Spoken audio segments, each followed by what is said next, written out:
The fall of the Berlin Wall. Mm. So, this is basically the things I'm going to address in my presentation. And basically, I'm going to address what the Berlin Wall was, how it impacted Canada and the rest of the world, and why this event was significant. So, before we get into anything, I wanted to let you know why I chose this topic.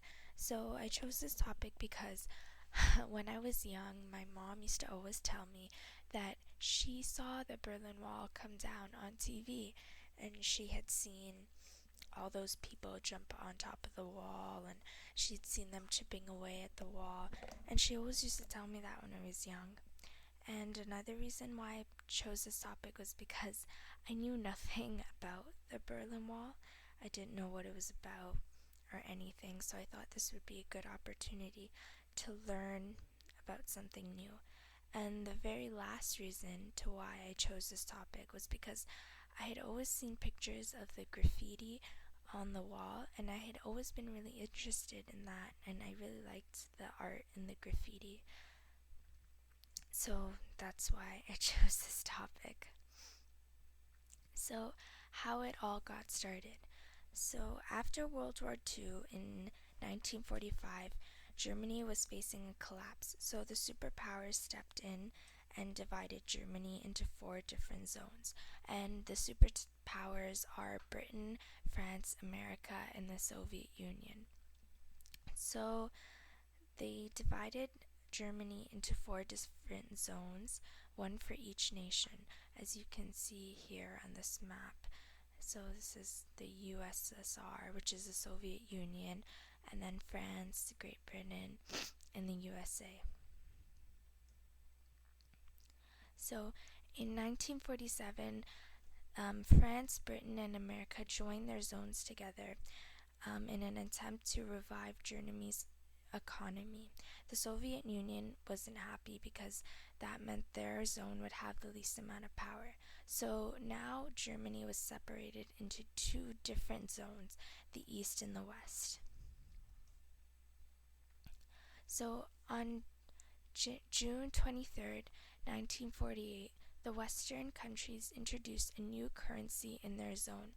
This made the Soviet Union very upset, and because of this, they implemented the Berlin blockade, which was basically they didn't let any trains or planes or anything inside their zone or anything outside their zone.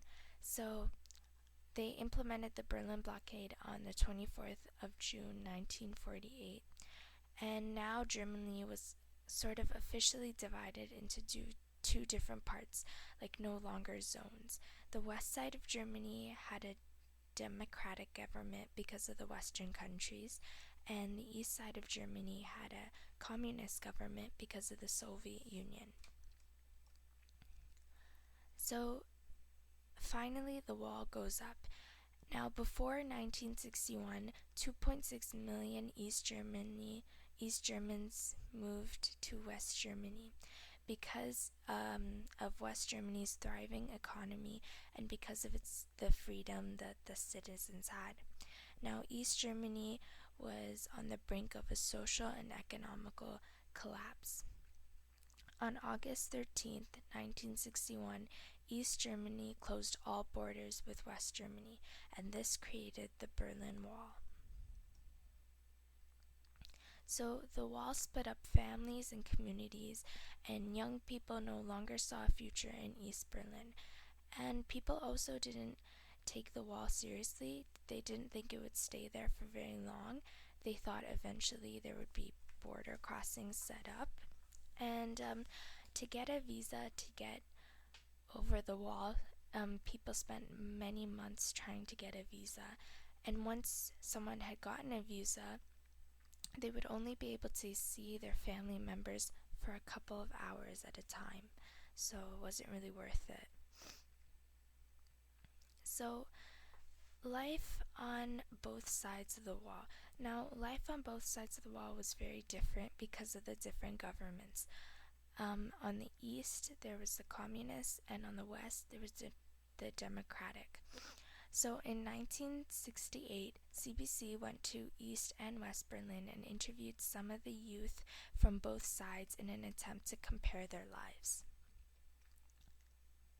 So they went to East Berlin first, and they interviewed a girl, and her picture's here in the top corner. And they asked her about what her life was like, and this is what she said. She said education was very cheap, basic everyday food and rent was also cheap. The most trendy clothes were expensive, and obviously there wasn't the latest Western films or books. And there wasn't a lot of drug activity. There was a slight liberalization in policies. And she said that she and her peers think that socialism is the future. And she's also said that her and her peers enjoy a prosperous society. And overall, she enjoys her daily lifestyle, but the fact that she can't travel to Western countries annoys her the most. And one thing that she said that really struck me was she said that her way of thinking is different from the West Germans, and she knows this because like when her relatives would come visit from West Germany, like she said in the video that they just have a different way of thinking. And it's interesting to hear that because East Germany is a communist country, and communist countries are known for sort of brainwashing and having really like influential propaganda. And it's interesting to see how maybe she's been influenced by all the propaganda and brainwashing that these communist countries do. And so that's why it's interesting for her to say something like that. And then CBC went to West Germany and interviewed a student, and I don't have a picture of the student, I couldn't find one. So,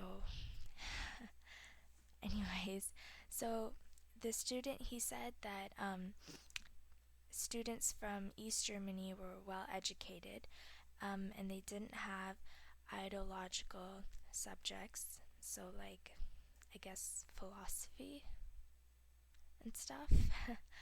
And they had to volunteer with the harvest and do military training. And also the East German students had no interest in music or parties, and majority of them were interested in things like politics. And they some of them have never known what life was like with a unified Germany, or like they can't even think of the idea of Germany being one whole country. And also, he said that the East German students have very one-sided opinions, like a very one-sided opinion of things. And he said that the West German students have more resources to, find things and figure things out compared to the East German students. So, one thing I did to understand the differences between both sides of the wall was I analyzed this picture. So I picked this picture because it's really easy to see the differences between both sides of the wall.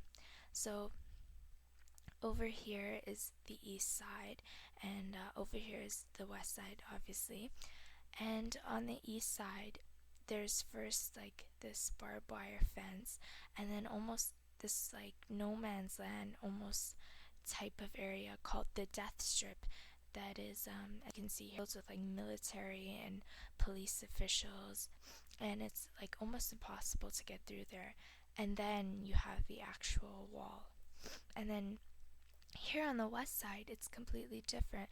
You can see there's like graffiti all over here, and the construction goes right up against the wall. And you even see this guy here walking his dog right beside the wall, all casually. And so it's really interesting to see, like, on the east, they take this wall so seriously, and like, it's such a big deal, and you can't cross it. And it really looks like they're they're like locked in there, they're imprisoned inside within these walls. And but here in the West, it's not a big deal for them at all. Like, they're they're walking beside it, and they have graffiti all over it. And it's really, you can really tell which side has more freedom. Obviously this side, compared to this side, because this side has like so much protection against the wall, and this side, they don't really care about it. And it shows how these East Germans have really no freedom compared to the West Germans. So on November 9th, 1989, the East German government announced that the border would now be open between East and West Germany, and now the wall has become insignificant and meaningless. So we're just gonna watch this video. It's like a news clip.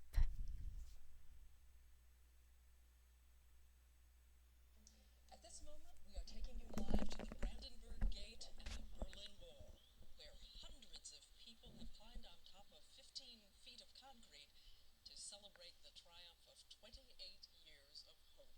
This is really a scene of happiness. The wall is still standing, as you see, but the wall is political rubble, because today, the government of East Germany announced that its borders are open.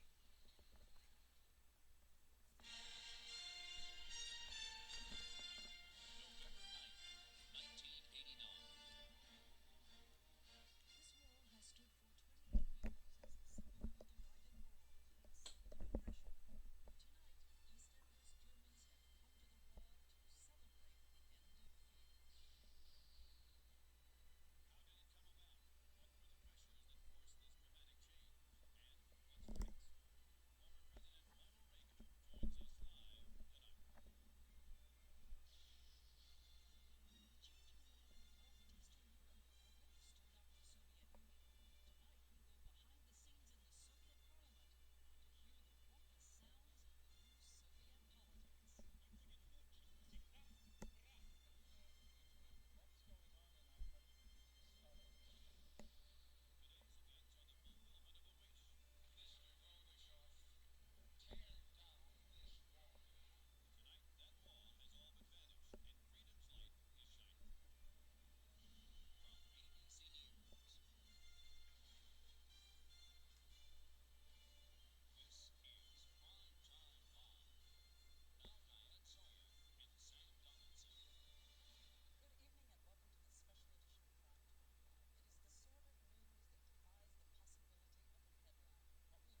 before, about 4 o'clock in the morning here, and this is a town that's wide awake. It never went to bed. Once it heard the news, it was up, off to the wall, and you know the result. Well, Don, I think for those of us who have watched that wall over the years, it's always been such a grim place, such a forbidding place, and to see it now a place of happiness and merriment is beyond belief. It's a completely different picture. I mean, getting over here to the wall from our hotel in West Berlin, there are more cars from East Berlin in the streets than there are cars from West Berlin. I mean, the East Berliners are coming over here in droves, going for sightseeing, tours, and just looking around, seeing things that they've never seen before and that they thought they would never see in their lives. Don, tell us about what you've noticed about people chipping away at the wall. I understand that East German authorities have said that it will not come down immediately, but they may not be in control. Maybe not all at once, but maybe in little bits and pieces. The first thing that we saw here this evening was somebody climbing up with a hammer and taking bits and pieces away. But you know, in a more significant way, we did talk to the deputy mayor of West Berlin about this matter. You know, when might the wall come down? And she said, well, it'll be a psychological dismantling first, and then it'll all come down. And I asked her, well, 5 years maybe from now? And she said, sooner. Well, now, Don, technically, although East German borders were declared today to be open, supposedly until, 8 o'clock your time in the morning when the visa offices open, the exodus can't really begin. Well, you know, it's really hard to say. The rule.